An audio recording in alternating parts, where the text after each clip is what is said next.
ছাদের থেকে এয়ারপোর্টের রানওয়ে দেখতে পাবেন, আর সামনেই রয়েছে যশোর রোড।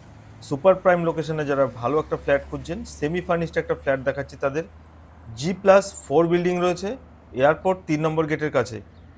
3 BHK ফ্ল্যাটটি রয়েছে 1050 স্কোয়ার ফিটের উপরে, 4th ফ্লোরে, দুটো টয়লেট, সেমি ফার্নিশ ফ্ল্যাটটি পেয়ে যাচ্ছেন ফুলি ডেকোরেটেড। ঢুকে মেন এন্ট্রান্স থেকে ঢুকে একটা বড় ডাইনিং কাম লিভিং এরিয়া, ফুলি ডেকোরেটেড অবস্থায়। সুন্দর কানেক্টিভিটির মধ্যে, বাজেটের মধ্যে ফ্ল্যাট চাইছেন, ফ্ল্যাটটি ভিজিট করতে পারেন। কলকাতা এয়ারপোর্ট থেকে 1.5 থেকে 2 কিলোমিটার ডিস্টেন্সে ফ্ল্যাটটি পেয়ে যাচ্ছেন। 3 BHK ফ্ল্যাটটির সম্পূর্ণ ভেতরটা ডেকোরেশন করা রয়েছে। এটা কিচেন সেটআপটি রয়েছে, মডিউলার সেটআপ এখানে পেয়ে যাচ্ছেন। আর তার পাশেই রয়েছে কমন টয়লেটটি। এখানে গিজার থেকে শুরু করে সব রকম কানেকশন অ্যাভেলেবেল করা রয়েছে।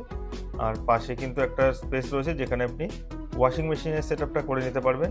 ডাইনিং প্যাসেজটি দেখাচ্ছি, তারপরেই ডান দিকে কিন্তু সেকেন্ড বেডরুমটি, সঙ্গে একটা পার্সোনাল টয়লেট পাচ্ছেন। আর এটা হচ্ছে বেডরুমটি, অনেকটাই বড় কিন্তু স্পেসিয়াস বেডরুম এখানে পেয়ে যাচ্ছেন। আর ব্যালকানি যেটা রয়েছে, ব্যালকানি থেকে নিচে কিন্তু আপনারা মেন রোডটি পাচ্ছেন। 10 থেকে 12 মিনিট ডিস্টেন্সে বিরাটি স্টেশন অ্যাক্সেস করতে পারছেন। এয়ারপোর্টটা কাছে রয়েছে, যশোরটা কাছে রয়েছে। ভালো কানেক্টিভিটির মধ্যে ভালো লোকেশনে ফ্ল্যাটটির দাম রাখা রয়েছে 50 লাখ টাকা, যেটা আস্কিং প্রাইস রয়েছে। আপনি বসে এটা নেগোসিয়েবল করে নিতে পারবেন। এটা হচ্ছে 3 নম্বর বেডরুমটি। এর থেকে বিস্তারিত জানতে এবং ভিজিটের জন্য স্ক্রিনে দেওয়া নাম্বারে সরাসরি যোগাযোগ করুন। দেখাবেন নতুন ভিডিওতে। ভালো থাকবেন, ধন্যবাদ।